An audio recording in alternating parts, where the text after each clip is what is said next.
Hola, ¿cómo están todos? Bienvenidos a UroConnect, el lugar donde la información fluye de manera sencilla, relajada y directa. Soy Estefanía Celis y en este nuevo episodio de nuestro podcast tengo el placer de presentarles a nuestro invitado, el doctor Diego Riatiga, urólogo, especialista en cirugía reconstructiva. Él trabaja en el Hospital San José en Bogotá y además es cirujano de trasplante de Clínicas Colsanitas. Es un placer, doctor, darle la bienvenida.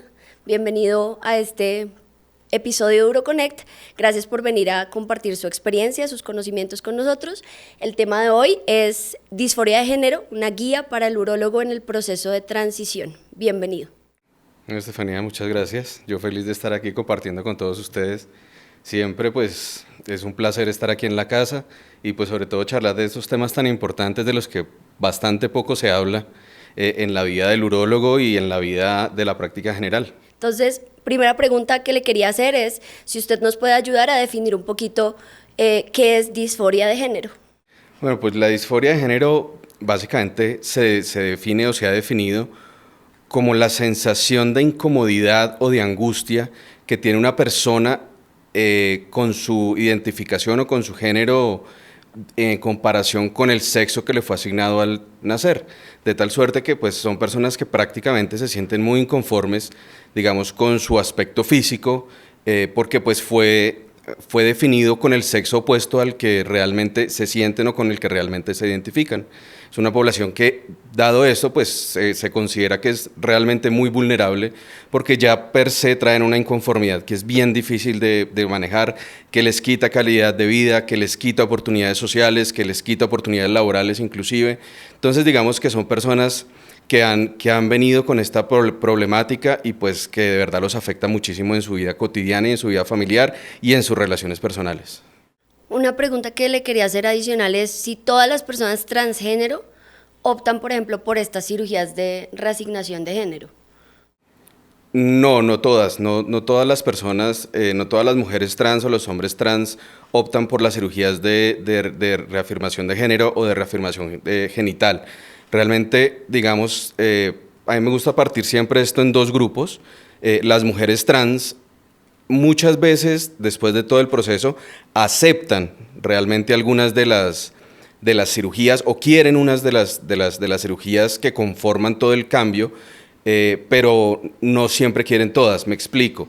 Digamos, les gusta o quisieran feminización facial, o quisieran feminización del tórax, o quisieran feminización genital. Digamos que son las tres cirugías que más frecuentemente se hacen. No dejemos de lado las cirugías de laringe o las cirugías de cambio de voz, que también entran dentro del paquete de cirugías que podrían ayudar a estas pacientes. Sin embargo, algunas se sienten muy cómodas con su silueta facial o con sus contornos faciales y no desean feminización genital. Hay otras que con el manejo hormonal, digamos que las mamas están en el punto en el que ellas consideran que es correcto y no quisieran hacerse ninguna modificación, y hay otras que pues no quieren cirugía genital, a veces por miedo, la gran mayoría de las veces por miedo, porque han leído o han visto en foros alguna información de pacientes que no les va bien, que es claramente real, no a todas las pacientes les va bien como en cualquier cirugía. Entonces digamos que no todas las pacientes se someten a todas las cirugías que están disponibles para el manejo de la disforia. En el caso de los hombres trans, digamos que es mucho más frecuente que acepten casi todo el paquete quirúrgico. Digamos, algunas personas quieren, o la mayoría de las personas de los hombres trans quieren que sus rasgos faciales sean mucho más masculinos, entonces se someten a la masculinización facial. El 100% de los pacientes que yo he visto se someten a masculinización del tórax, y ya digamos que la parte de la cirugía genital en estos hombres pues también es otro aspecto a la que no todos se someten, y pues de esto sí el miedo tiene que ver casi el 100% de los que no deciden. Pero sí, efectivamente hay algunas pacientes y algunos pacientes que no optan por todas las cirugías de reasignación. Ok, y esto, digamos que históricamente en el paciente con disforia, ¿cuándo empezaron a buscar estos pacientes una opción quirúrgica para hacer una transformación corporal definitiva? Ya es de más de 100 años, de los primeros registros que tenemos o que se encuentran en la literatura datan de tal vez inicios de los 1900, ya se empieza a a ver un grupo de personas que no se sienten satisfechas con su fenotipo, que consideran como si estuvieran en el cuerpo equivocado. Ya hacia 1930 se lleva a cabo la primera de las cirugías que están registradas. No sabemos si antes se intentó o hubo algunos esfuerzos que no fueron fructíferos o algunas cirugías que no salieron bien, pero los registros los empezamos a tener desde 1930, con una paciente que se llamaba Dora R. o Dora Richter, que es una de las emblemáticas, digamos, en este campo, que fue operada por el doctor Levins, alemán, y un año después se hizo otro registro de otra cirugía de reasignación genital, que fue hecha a una paciente que se llamaba Eli, en el mismo hospital, por el mismo grupo de cirujanos. Entonces empezamos a ver desde ese entonces ya que se empieza a manifestar realmente esta condición. Muchas pacientes ya empiezan a manifestar lo que están sintiendo, empiezan a mostrar su inconformidad, y yo no sé si tú recuerdas que a veces en el pregrado uno siempre escucha algo del síndrome de Harris-Benjamin o del síndrome de Harry-Benjamin, que realmente fue como se conoció la primera vez cuando se aceptó, digamos, esta condición en las pacientes y en los pacientes. Previo a esto eran pacientes que básicamente no los bajaban de locos. Sí. Entonces, digamos que la historia cuando se empezó, ya tenemos más de 100 años estudiando el tema. Aquí en Colombia, ¿quién fue el pionero en este tema? En Colombia, el primer registro que tenemos o que se tiene en el país es en la Fundación Santa Fe de Bogotá en 1958. El doctor Felipe Koifman, cirujano plástico, fue el primero que describió una cirugía de reasignación de género aquí en Colombia, y el primero que la llevó a cabo según todos los registros, y fue más por ayudarle a la paciente, porque aquí no existía como tal el diagnóstico de Harry-Benjamin. La educación médica para este tipo de trastornos era muy precaria realmente. Entonces, de hecho, él tiene una frase que a mí me parece supremamente importante y creo que es la que le da como la fuerza a que todo esto arranque, a que todo este estudio y este interés por la incongruencia, y es que a esta paciente la vio el psiquiatra y dijo que lo que tenía que hacer era casarse para que se le quitara esa loquera.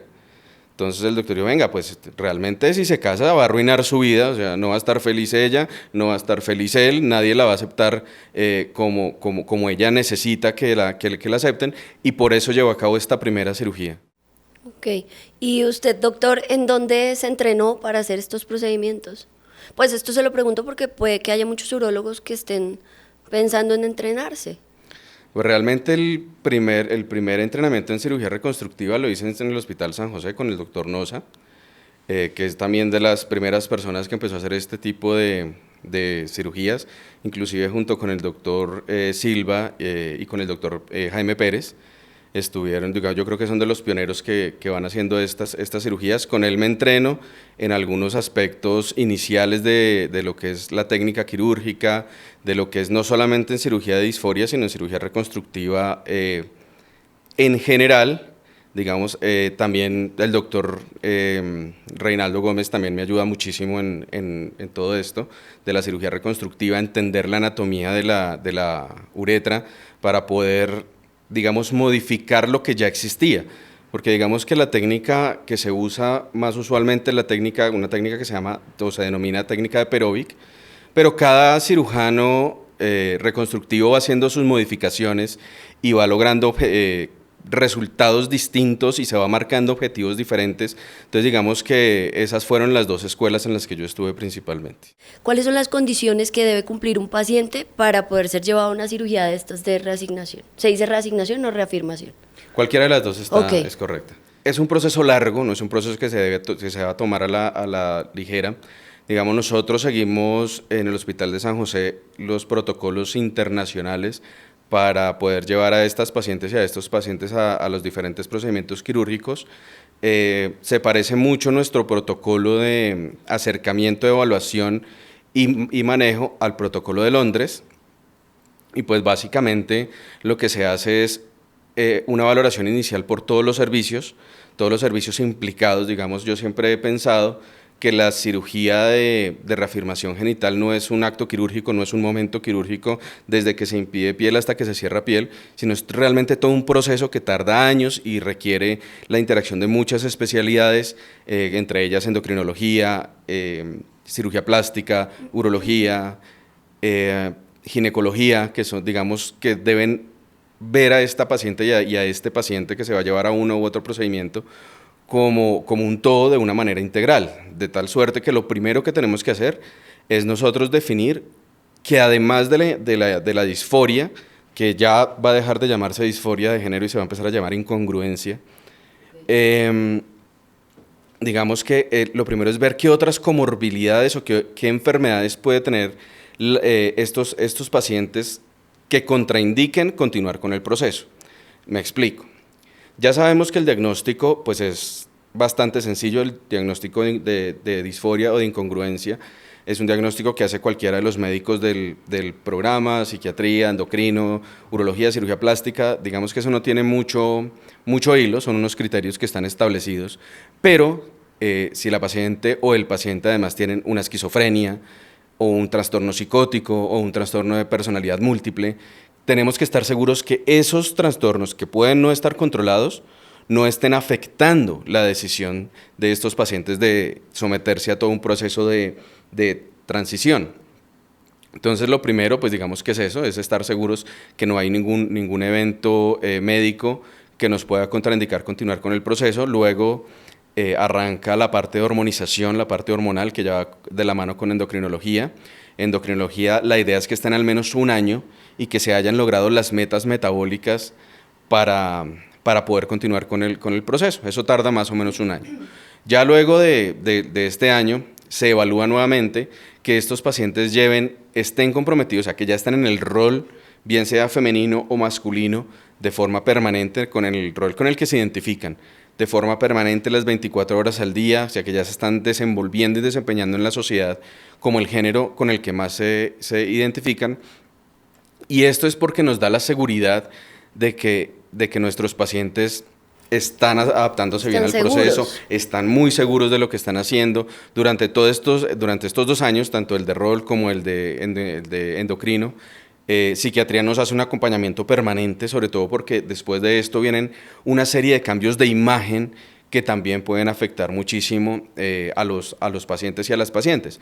Como tú sabes, existen muchos síndromes que desarrollan psicosis por amputación o que desarrollan psicosis por cambios bruscos de imagen, y tenemos que ver que eso no vaya a suceder con nuestras pacientes, pues porque la seguridad es lo primero. Entonces, esos son los requisitos que tenemos que tener antes de arrancar con los procedimientos quirúrgicos. ¿Cuáles son los objetivos como básicos, claves de la cirugía? Bueno, ya hablando un poquito, imagino que estamos Más aquí técnico. para hablar de la parte Sí. de la cirugía genital. Sí. Digamos que dejemos los otros aspectos quirúrgicos de lado, tanto facial como tórax, y nos dedicamos a hablar específicamente de la cirugía genital, que es lo que más nos interesa, pues como urólogos. El objetivo principal que nos debemos poner al momento de llevar a los pacientes a cualquier cirugía es lograr la mayor concordancia entre la identidad de género que tienen los pacientes con el físico que va a tener cada uno de esos pacientes. Lograr que si se identifican como mujeres, lograr que sea lo más similar posible a una mujer. Y no solo que sea lo más similar posible, sino que además a las pacientes o a los pacientes se sientan bien, les guste, se sientan identificados realmente con su corporalidad ya en este momento, pues porque tú sabes que si alguien se siente bien físicamente, va a rendir muy bien en el trabajo, sus relaciones interpersonales van a ser mejor, es decir, su estado de ánimo va a ser mejor. Entonces, ese es el objetivo principal, lograr la mayor concordancia entre el físico y la identificación de género de cada uno de los y las pacientes. Ok, hablemos un poquito más de los aspectos técnicos, porque pues alguna vez que usted y yo hablamos en cirugía, le pregunté porque uno no tiene muy claro cómo es la parte técnica de los cambios. Primero le pregunto cómo es técnicamente, pues a grandes rasgos obviamente, la cirugía genital de hombre a mujer. La cirugía genital de hombre a mujer, digamos que son muchas cirugías que van confluyendo en un solo objetivo. Entonces digamos que ya cuando empezamos a hacer esa cirugía, Los objetivos específicos que buscamos con esa cirugía, y arranco por ahí, es porque con eso me vas a entender los pasos que te voy a contar, es que logremos la mayor similitud anatómica al físico deseado o al físico con el que se identifican los pacientes. Y el segundo objetivo específico es que sea lo más funcional posible, que son las dos cosas que más nos interesan. Aquí no podemos hablar de estética, porque estas cirugías realmente no son estéticas, como te acabas de dar cuenta, son funcionales. Lo que esperamos es que la función como individuo de cada paciente sea mejor. Entonces, sin embargo, no podemos dejar de lado la anatomía. Entonces siempre tratamos que anatómicamente sean bastante buenos los resultados, pero que también funcionalmente sean bastante buenos. Tal suerte que sabemos que arrancamos contando con una materia prima, pues que en este caso serán los genitales normoconfigurados masculinos, para el caso de la feminización genital de hombre a mujer, y tratamos de aprovechar toda la materia prima que tenemos, es decir, teniendo en cuenta que el clítoris, y digamos sería su símil embriológico el glande, pues usaremos el glande para construir el clítoris. Teniendo en cuenta también además que el clítoris tiene un capuchón del clítoris, usamos la mucosa postal para fabricar ese capuchón. El resto de la mucosa postal la usamos para hacer los labios menores. El escroto, tenemos que hacer pues varios colgajos y rotarlos un poquito para hacer los labios mayores, y una de las técnicas que utilizamos, tal vez la que más estamos utilizando ahorita, es un colgajo invertido de piel del pene o de prepucio con un colgajo invertido de uretra para hacer lo que es el canal vaginal, okay. El introito con el canal vaginal. ¿Y los cuerpos cavernosos? Hay que hacer la corporectomía total. Total, ok. Sí, entonces tenemos que hacer la corporectomía total. Lo que hacemos es dividir, digamos, todos los componentes del pene. Al glande lo dejamos irrigado e inervado con el plejo dorsal del pene. Sabemos que no es la irrigación principal del glande, todos sabemos eso. Sabemos que apenas es una irrigación accesoria, y eso lo tenemos que tener muy en cuenta, porque no podemos dejar un clítoris muy pequeño. Si lo dejamos en el posoperatorio muy chiquito, como esa es una irrigación que es una irrigación secundaria, muy probablemente se va a atrofiar el clítoris. Lo que calculamos es que se atrofia entre un 30 y un 50% del tamaño inicial. Entonces tenemos que dejar un clítoris un poquito más grande, sabiendo que se va a atrofiar un poquito. Hacemos la corporectomía completa. Nos toca desde las cruras de los cuerpos cavernosos retirarlos completos hasta el glande, y la uretra, si no quitamos absolutamente nada. De la uretra lo que vamos a hacer es un colgajo invertido con la piel. Eso nos da pues dos ventajas. Una ventaja es que la amplitud del canal es mejor, porque ya no es solamente el prepucio, sino ganamos el ancho que nos da el colgajo de la uretra, y adicionalmente las glándulas del Littré mantienen la lubricación vaginal. Entonces nos da un doble plus, y por eso estamos utilizando más esta técnica. Existen otras técnicas como el uso de piel de tilapia, que de hecho se está haciendo en Colombia, específicamente en Cali, están haciendo este tipo de cirugías con piel de tilapia, con resultados también buenos. Y la otra es hacer el canal vaginal con intestino, bien sea sigmoide o bien sea intestino delgado. Nosotros en San José, en el Hospital de San José, utilizamos esas técnicas de colgajo de intestino, solamente para cuando falla la primera cirugía, si llegamos a tener estrechez del introito o estrechez del canal, o hay pacientes que no logran dilatarse y no pueden dilatarse y se estrechan, usamos como segunda alternativa ya la parte de intestino delgado o de sigmoide. Bueno, ya me queda claro más o menos hombre a mujer y mujer a hombre, parece pues más complejo. Es más complejo porque no se cuenta con la materia prima. O sea, cuando uno tiene bastante materia prima, pues puede hacer y deshacer y va a estar mejor. Ya cuando no hay materia prima, cuando necesitamos tejido que no existe, pues la gran mayoría de las veces tenemos que echar mano de otros tejidos y hacer injertos o colgajos. Digamos que tenemos dos técnicas principales. Una es el colgajo radial, que es tomar un colgajo de músculo y piel del antebrazo, y cirugía plástica lo que hace es fabricar un falo o un pene con ese tejido, preservando por supuesto el pedículo vascular, que se va a anastomosar con la arteria y la vena femorales. Eso se hace posteriormente si se hace ese tipo de cirugía que se llama faloplastia. Después tenemos que hacer un cerclaje vaginal para quitar ese introito vaginal. Utilizamos parte de la mucosa vaginal para hacer algo de la uretra, para poder anastomosarla o unirla con la uretra que estaba en el colgajo antebraquial. Si no se usa esa técnica, que es la que hace cirugía plástica usualmente, también se puede utilizar otra técnica que se llama la metoidoplastia, que es una técnica de alargamiento del clítoris. En esta técnica, digamos que endocrinología adquiere un papel protagónico porque necesitamos o se necesita que la hormonización sea tan buena, tan exacta, tan precisa, que logremos una adecuada hipertrofia del clítoris, lo que más se pueda hipertrofiar. Y cuando el clítoris ya está hipertrófico, entonces ya nosotros desde el punto de vista urológico lo que hacemos es una técnica de avanzamiento del clítoris, liberando el ligamento suspensorio del clítoris. Eso nos despeja o nos suelta un poco los cuerpos cavernosos que tiene el clítoris y podemos hacer penes con eso. Simplemente hacemos una rotación de colgajos de los labios mayores un poco y de la piel para hacer el cuerpo del pene.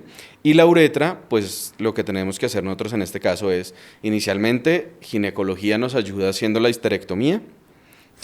Le iba a preguntar, ¿siempre van con histerectomía? Siempre van con histerectomía porque tenemos que hacer cerclaje o colpoclesis, tenemos que cerrar la vagina, entonces no podemos arriesgarnos a que en algún momento por alguna razón haya una menstruación. Sí, claro. Entonces siempre se debe hacer la histerectomía con salpingoforectomía bilateral.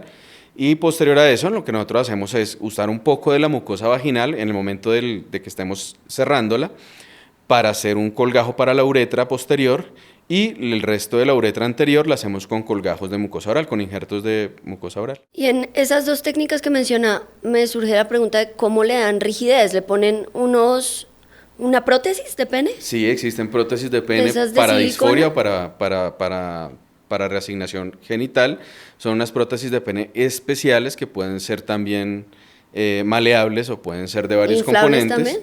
Y esas se anclan, pues en este caso no hay cuerpos cavernosos, suelen anclarse en el pubis. Traen unos tornillos para anclarse sobre el pubis.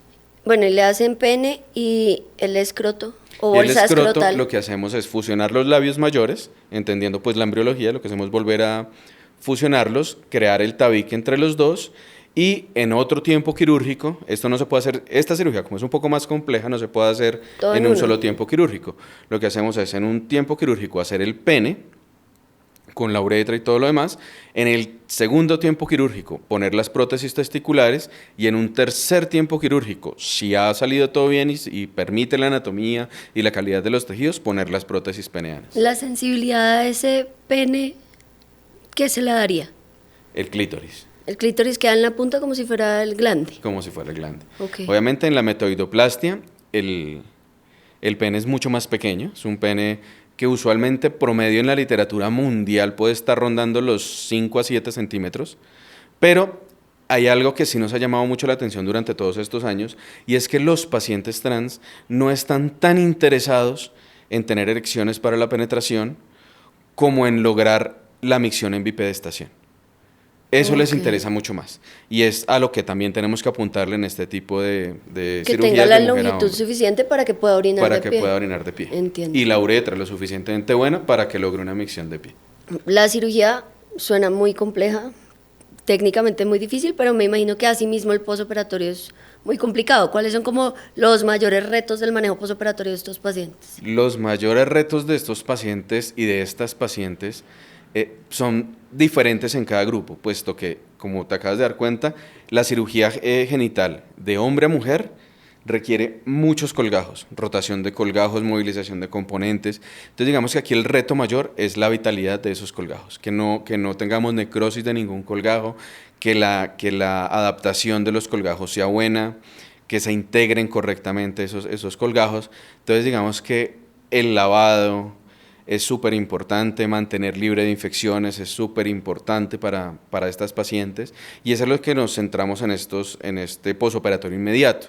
Digamos que con el conformador vaginal inicial las dejamos, o estos conformadores los dejamos unos 3 días, unas 72 horas, pero ya luego tienen que empezar. Son como unos dilatadores. Es un conformador. Lo que hacemos es un conformador de 15 centímetros de longitud por unos 3.5 centímetros de diámetro para que el colgajo invertido se integre correctamente, pues teniendo en cuenta todas las fases de los colgajos. Entonces las dejamos entre 3 y 4 días realmente, y nos ha ido bien con eso. No lo dejamos ni una semana, ni un mes, nada de estas cosas, solo unos 3 o 4 días. Y ya pues después de eso arrancamos los lavados, las autodilataciones, enseñamos a las pacientes a hacerse las autodilataciones para que arranquen ya su posoperatorio. Es doloroso el posoperatorio realmente, sobre todo porque es un tejido que está recién operado y van a tener que hacerse autodilataciones permanentemente, al principio cada 6 horas. Entonces digamos que es supremamente... debemos ser supremamente cuidadosos y tenemos que estar como encima de estas pacientes. Y en el caso de la cirugía de mujer a hombre, pues digamos que ya los retos, dependiendo de la fase quirúrgica, son otros. Entonces, en la parte, digamos, de la metoidoplastia, tenemos que cuidar los colgajos también y tenemos que estar muy pendientes de los colgajos, pero tenemos que evitar al máximo los hematomas, puesto que esa piel se nos forma un hematoma y nos puede despegar los colgajos. Y eso pues va a hacer que ese colgajito se nos pueda desvitalizar muy fácil, porque pues no alcanza las 3 fases de la integración de los injertos. Y ya cuando empezamos a poner las prótesis, pues ahora lo más importante es evitar las infecciones. La infección de las porque prótesis. Una prótesis que se infecta es una prótesis que nos toca retirar y no queremos pues generar esa comorbilidad asociada. Entonces tenemos que hacer esas salvedades en cada uno de los 2 grupos. En la experiencia de su grupo, ¿cómo les ha ido en resultados funcionales? Resultados funcionales, tenemos ya varios estudios realmente y estamos llevando otros 2 a cabo. Los primeros estudios fueron como resultados primarios, que fue más de satisfacción de cada una de las pacientes. Este fue un estudio hecho específicamente en cirugía de reasignación de hombre a mujer, y obtuvimos bastantes gratificaciones realmente. Tuvimos muy buenos resultados desde el punto de vista funcional, desde el punto de vista anatómico, tuvimos una satisfacción del 93%, que es bastante alta. Desde el punto de vista de orgasmos, tuvimos un 93%, 96%, no recuerdo muy bien, que eso pues digamos está Altísimo. bastante bien de lograr orgasmos. Estos orgasmos no los medimos con el coito, sino con cualquier actividad de estimulación sexual, masturbación o coito, cualquiera de ellas nos servía porque finalmente lo que estábamos era revisando la sensibilidad. Funcional. Sí. Y la parte de un intercurso sexual, el 88% o el 85% están con vida sexual activa.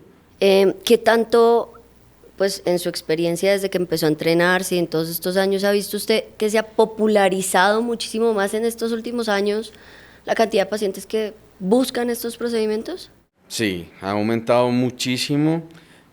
Cuando nosotros en el Hospital de San José, el doctor Nosa inició con el programa hacia el 2004, más o menos, él en la estadística, cuando hemos revisado para los estudios y pues para llevar toda nuestra estadística al día, hacía más o menos 2 casos por año. Ya para el 2014, que se inició este nuevo programa, cuando ya lo retomé, con estas nuevas técnicas quirúrgicas que empezamos a utilizar, como hasta el 2018 más o menos hacíamos unos 10 casos por año. O sea que ya se duplicó. Más, si hacíamos 2 al año, ahora vamos en 10. O sea, fue exponencialmente. Y para hoy, para 2023 y 2024, estábamos haciendo más o menos un caso cada 15 días. Uy, muchísimo. Entonces, digamos que eso ha aumentado muchísimo como en el registro que tiene la doctora Juanita Tuesta, que es la psiquiatra del grupo. Están en proceso para ver si llegan a su parte final satisfactoriamente, aproximadamente 600 pacientes. Entonces, digamos que ha venido aumentando. Yo creo que la confianza de las pacientes y de los pacientes ya en los grupos médicos, porque tú sabes que esto hasta hace unos años era un tabú. Cuando salió la chicanesa, obviamente fue un boom que revolucionó pues como el sentir de todas las personas y de toda la comunidad. Y ya digamos que Adicionalmente, el mundo ha venido cambiando y ya tanto las pacientes trans como los pacientes trans han venido como mostrando más su inconformismo, se atreven más a decir, venga, esto yo no me siento bien, yo siento que estoy en un cuerpo equivocado, yo creo que podría rendir mejor porque yo me siento mujer, yo me siento hombre, y eso, digamos que ese cambio cultural que ha vivido el mundo estos últimos años ha ayudado muchísimo a que estas pacientes y estos pacientes puedan mejorar un poco su calidad de vida y puedan buscar ayuda, que finalmente era lo que antes no se podía o no existía. Como le dije al principio, yo siento que en la educación en urología nos falta bastante entendimiento de este tema. ¿Cuál es el grupo multidisciplinario que integra a las personas encargadas de manejar estos pacientes? Es decir, si a mí me llega un paciente a consulta, me dice, doctora Celis, yo me quiero cambiar de sexo, entonces yo le digo, bueno, entonces te voy a empezar a mandar por esta ruta, te voy a mandar a qué especialidades específicamente. Vale, entonces digamos que a uno como nunca le enseñan y nunca le explican en pregrado estas patologías o estas condiciones, porque realmente la disforia de género no es una patología, es más una condición. Que esté metido entre las patologías del CIE-10, sí, es otra cosa. Y de hecho, esa misma inclusión de la disforia de género en el CIE-10 es lo que ayudó a que las CPS empezaran a cubrir estas cirugías, que ya no les tocara pagarlas de su bolsillo, ni a las pacientes ni a los pacientes trans. Pero cuando llega un paciente a una consulta del médico general o a una consulta de cualquier otra especialidad, uno de los errores que más se cometen es decirle, vaya al psiquiatra. Sí. O sea, no se hace con mala intención y muchas veces los médicos en general no lo hacen con malas intenciones, sino es porque tal vez en su pregrado y en las charlas han visto que la única especialidad que ha hablado de la disforia de género en sus clases puede ser psiquiatría. Entonces no es con mala intención, sin embargo, pues sí es un error decirles vaya al psiquiatra de entrada. Lo que hay que buscar es sitios que tengan una clínica de disforia, porque pues digamos que la idea es no victimizar a estos pacientes o a estas pacientes, sino remitirlas a clínicas de disforia de género. Ya cuando logran estar en las clínicas de disforia, específicamente para el Hospital de San José, no importa cuál sea la puerta de entrada. Los pacientes y las pacientes pueden entrar por psiquiatría, evidentemente, pueden entrar por urología, pueden entrar por cirugía plástica, pueden entrar por endocrinología o pueden entrar por ginecología. Cualquiera de esas 5 especialidades puede arrancar el manejo o al menos la evaluación de estos y estas pacientes. Esas clínicas de las que usted habla, ¿qué tantas clínicas tenemos en el país o en Bogotá, por ejemplo?